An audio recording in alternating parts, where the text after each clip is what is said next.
Price info media சேனலுக்கு உங்கள் யாவரையும் அன்போடு வரவேற்கிறோம். இன்னைக்கு என்ன ஸ்டோரி கேட்க போகிறோம்? கேட்குறதுக்கு ஆசையாகவும் அவலாகவும் இருக்கீங்களா? ஸ்டோரிக்குள்ளே போகலாமா? அனிஷா அப்படின்னு சொல்லிட்டு ஒருத்தங்க இருந்தாங்க. அவங்க ரொம்ப நல்லா படிப்பாங்க. புக்ஸுன்னா ரொம்ப பிடிக்கும்.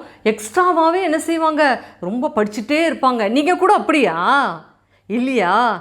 சிலர் ரொம்ப பிடிக்குங்கிறீங்க அப்படி தானே. ஆனால் இவங்க என்னென்னா அவங்க லெசன்ஸை நல்லா படிப்பாங்க.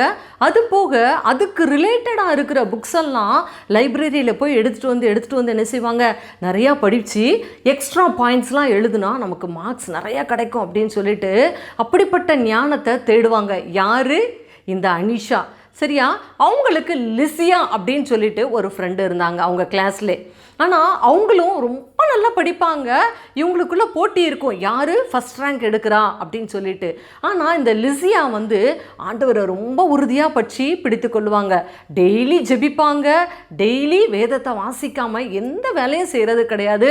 படிக்கிறதுக்கு முன்னாடி பைபிளை எடுத்து வாசிச்சுட்டு தான் ஜோம் பண்ணிட்டு தான் படிப்பாங்க. நீங்களாம் அப்படியா? நிறைய பேர் ஆமாம் சொல்கிறீங்க. வெரி குட், நல்ல பிள்ளைங்க. பார்த்தீங்களா? இதே மாதிரி தான் அவங்க ஒவ்வொரு நாளும் படிக்க ஆரம்பித்தாங்க. நல்லா படிப்பாங்க. இவங்களுக்குள்ள போட்டி அப்படின்னா இந்த அனிஷா மட்டும்தான் போட்டி போடுவாங்க. லிசியா அந்த அளவுக்கு யோசிக்க மாட்டாங்க. ஏன்னா அவங்க ஆண்டவருடைய பிள்ளைல.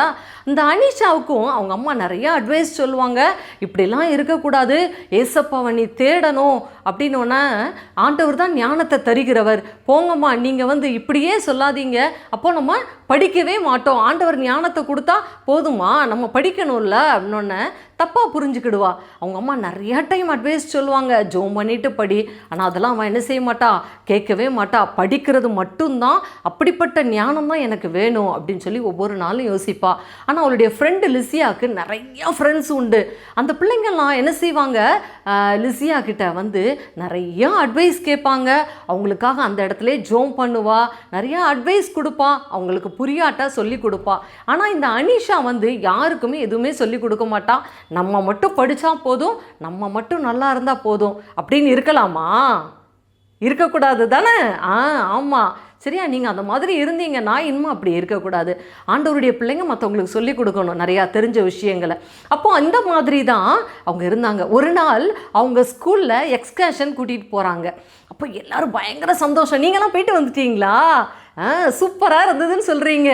கரெக்டு. அதே மாதிரி அவங்கள பெங்களூருக்கு கூட்டிகிட்டு போகிறாங்க. ரொம்ப சந்தோஷமாக எல்லாருமே கிளம்புறாங்க. அதில் இந்த அனிஷா, லிசியா, அவங்களுடைய ஃப்ரெண்ட்ஸ் எல்லாருமே இருக்காங்க. இவங்கெல்லாம் ஒரு கேங்காக அவங்க ஃப்ரெண்ட்ஸ் சர்க்கிளாக என்ன செய்கிறாங்க, பஸ்ஸில் ஜாலியாக போகிறாங்க. போனவுடனே அங்கே பெங்களூரில், சென்னையிலலாம் நிறைய மால்ஸ்லாம் இருக்கும் இல்லையா, அந்த மாலுக்கு என்ன செய்கிறாங்க, அவங்கள கூட்டிகிட்டு போகிறாங்க. எல்லோரும் பயங்கர சந்தோஷம். இந்த மாலுக்குள்ளே போகிறோம், சூப்பராக இருக்கும், நிறையா ஷாப்பிங் பண்ணலாம் அப்படின்னு சொல்லிட்டு அந்த மாலுக்குள்ளே எல்லாரும் என்ட்ரு ஆகிறாங்க. ஆளுக்கு ஒவ்வொரு கடையில் குரூப்பாக பிரிஞ்சு போகிறாங்க. எல்லாருமே ஷாப்பிங் பண்ணுறாங்க. அது பார்த்தியா, இவ்வளோ அழகாக இருக்குது, அது வாங்கலாமா அப்படின்னோடனே, அது ரேட்டை பாரு எவ்வளோன்னு. ஐயோ, இவ்வளோ காசு நம்மகிட்ட இல்லையே அப்படின்னு ஒரு ஃப்ரெண்டு சொல்கிறா. அப்படி ஒருத்தராக சொல்கிறாங்க, எங்கள் அம்மாவுக்கு வாங்கலாமா, தங்கச்சிக்கு வாங்கலாமா அப்படின்னு எல்லோரும் ஜாலியாக ஷாப்பிங் பண்ணுறாங்க. அப்படியே ஷாப்பிங் பண்ணிக்கிட்டே இருக்காங்க.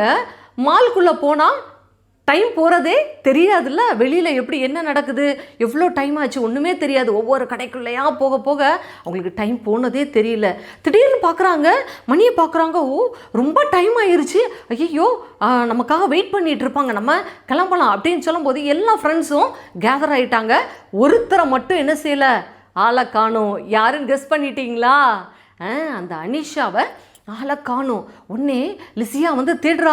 ஐயோ, அனிஷாவை ஆளை காணுமே, எங்கே இருப்பா அப்படின்னு ஒவ்வொரு ஃப்ரெண்டுக்கிட்டேயா கேட்குறா. அவங்களாம் எங்களுக்கெல்லாம் தெரியாது அப்படின்றாங்க. உடனே ஒரு ஃப்ரெண்டு சொல்கிறா, சூப்பரா, என்ன ஐடியா சொல்கிறா, ஃபோன் பண்ணி கேளு, இது தானே, ஒரு மேட்ரும் இல்லை அப்படின்னோடனே உடனே லிசியா எடுத்து ஃபோன் அடிக்கிறா. ஃபோன் பார்த்தா பக்கத்தில் இருக்கிற ஃப்ரெண்டுக்கிட்ட ஃபோன் அடிக்குது. என்னடி, இவளுடைய அனிஷாவுடைய ஃபோன் இங்கே இருக்குது அப்படின்னா, ஆமாம், அவள் ரொம்ப டிஸ்டர்பன்ஸாக இருக்கும், நீ ஏன் வச்சிரு, நான் ஹேண்ட்பேக்லாம் எடுத்துகிட்டு வரல, உன் பேக்கில் போட்டுக்கோன்னு சொல்லிவிட்டு என் பேக்கில் போட்டுட்டா. இப்போ என்ன பண்ணுறது, எப்படி தேட முடியும்? உங்களுக்கு ஐடியா இருக்கா?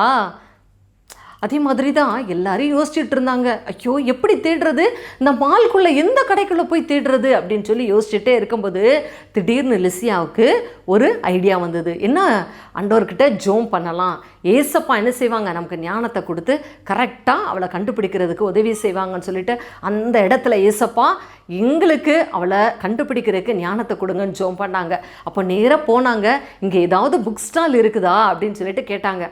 இருக்குது, எத்தனாவது ஃப்ளோரில் அங்கே தான் இருக்குது, ஒரு பெரிய புக் ஸ்டால் இருக்குது, நீங்கள் வேணால் போங்க அப்படின்னு. ஒன்று இவங்க என்ன செய்கிறாங்க, எல்லாரும் கிளம்பி போயிட்டுருக்காங்க. தூரத்தில் வரும்போது அனிஷா அந்த புக் ஸ்டாலுக்கு முன்னாடி நின்று திருன்னு முழிச்சிட்டு இருக்கா. ஒன்றுமே தெரியல, எப்படி போகிறது, ஃபோனும் கையில் இல்லை, எல்லாரும் எங்கே போயிருப்பாங்க அப்படின்னு சொல்லி திருன்னு முழிச்சிட்டு இருக்கா. அங்கேருந்து அவள் ஃப்ரெண்ட்ஸ்லாம் ஏய் அனிஷா அனிஷா அப்படின்னு சொல்லி கத்துறாங்க. அவங்கள பார்த்த ஒன்று தான் இவளுக்கு அப்பா அப்படின்னு சொல்லி என்ன செஞ்சா, பெருமூச்சு விட்டா, ஓடி வந்து அவங்கள கட்டி பிடிச்சிக்கிட்டா. உடனே லிசியாவை பார்த்து சொன்னால், பாரு நான் இவ்வளோ தூரத்தில் இப்படி வந்துட்டேன், எனக்கு உண்மையிலே தெரியல நீங்கள்லாம் எங்கே இருப்பீங்கன்னு, என்ன பண்ணுறதுன்னு யோசிச்சுட்டு இருந்தேன், எப்படி என்ன கண்டுபிடிச்சிங்க அப்படின்னா, ஆண்டவர் தான் எங்களுக்கு ஞானத்தை கொடுத்தாரு அப்படின்னு சொல்லி ஆண்டவர்கிட்ட ஜோம் பண்ணோம். டக்குன்னு யோசிச்சோம், உனக்கு என்ன பிடிக்கும், புக்ஸ்னால் ரொம்ப பிடிக்கும், நீ அங்கே தான் இருப்ப அப்படின்னு சொல்லிட்டு உன்னை தேடி கண்டுபிடிச்சோம் அப்படின்னு ஒன்று எல்லாரும் சந்தோஷம் என்ன செஞ்சாங்க, வெளியில் புறப்பட்டு வந்தாங்க. ஸோ சந்தோஷம் அந்த இடத்த விட்டு கடந்து வந்தாங்க. அதான் கர்த்தருடைய வார்த்தை சொல்லி இருக்கிறது, அவருடைய ஞானம் நமக்கு தேவை. கர்த்தருடைய ஞானம் நமக்கு உலகத்தில் எத்தனை புக்ஸ் வேணாலும் நீங்கள் படிக்கலாம், எத்தனை அறிவுனாலும் நீங்கள் அறிவை வளர்த்து கொள்ளலாம். ஆனால் கர்த்தருடைய ஞானங்கிறது சின்ன சின்ன காரியத்திலும் இதை எப்படி நடந்து கொள்ளணும், இந்த காரியத்தில் இருந்து நம்ம எப்படி தப்புவிக்கப்படணும், இந்த காரியத்தில் நம்ம எப்படி செயல்படுத்தலாம் அப்படின்னு கொடுக்குற ஞானம் பரத்திலிருந்து வருகிற ஞானமே அல்லாமல் வேறு ஒன்றுமே கிடையாது. நீங்கள் உங்கள் வாழ்க்கையில் சின்ன சின்ன காரியங்களில், உங்கள் ஸ்கூலில், உங்கள் வீட்டில், ஒவ்வொரு காரியத்திலும் நீங்கள் ஞானமாக செயல்படும் போது அது உங்களுடைய லைஃப்பில் அடுத்தடுத்த லெவலுக்கு நீங்கள் வளரும்போது ரொம்ப ஆண்டவருக்குள்ளே உங்களை உருவாக்கி உங்களை பலப்படுத்தி சக்ஸஸ்ஃபுல்லாக நீங்கள் ஒரு நல்ல பிள்ளைகளாக வளர உதவி செய்யும். அப்போ நம்ம எதை தேடணும், ஆண்டவருடைய ஞானத்தை மட்டும்தான் தேடணும். வசனம் என்ன சொல்லுது அப்படின்னு சொல்லிட்டு பார்த்துடலாமா?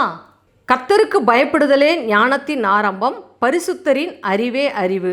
நீதிமொழிகள் 9:10. கர்த்தருக்கு பயப்படும் போது கர்த்தர் நமக்கு ஞானத்தை தருகிறார். பரிசுத்தரின் அறிவே அறிவு. அவருடைய அறிவு ஞானம் எல்லாம் யார்கிட்ட இருந்து வருது, தேவன்கிட்ட இருந்து வருது. உண்மையிலே இந்த ஸ்டோரி உங்களுக்கு மிகவும் பிரயோஜனமாக பிடித்திருக்கும் என்று சொல்லி கர்த்தருக்குள் விசுவாசிக்கிறேன். மீண்டும் அடுத்த ஸ்டோரியில் சந்திக்கலாம். நன்றி.